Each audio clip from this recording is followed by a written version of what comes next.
I love using all the colors in my coloring box, Yes. and I love going outside the lines. I'm with you on that. It makes a huge difference, and I think it's so important for us as business owners to remember, and even people that haven't started their business, but they're looking at all the models they can use.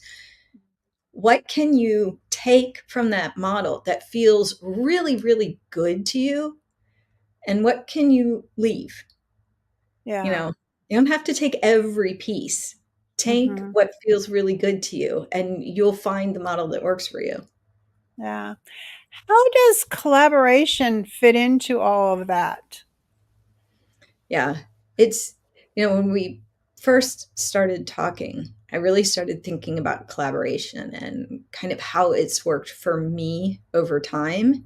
Mhm. And it looked very different when I was first starting the business than it does now. Primarily because when you're starting, so often you want to collaborate or work with people that have a much more established business. So Okay.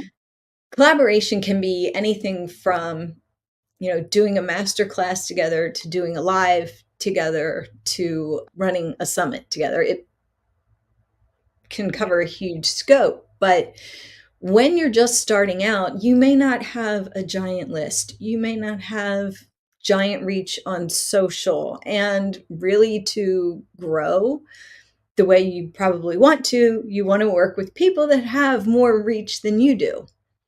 So Right. then so then how do you come up with a collaboration that feels good to both of you, that works for both of you? Exactly. Mhm. And that's where, and I learned this from somebody else, but that's where being really conscious of all of the tasks that are required to make that collaboration successful becomes important.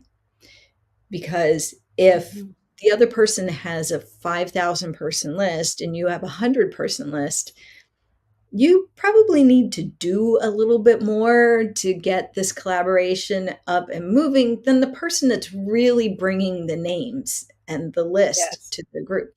So if you know what tasks are required, you rather than splitting those tasks, say 50-50 between the two of you take a bigger chunk of the tasks. Say you do Okay. 75% of them, or you do the tasks that that other person really doesn't like to do. Mhm. But it's something to really help that partnership, because that's what a collaboration really is, feel equal and beneficial to both parties. And it's Yeah.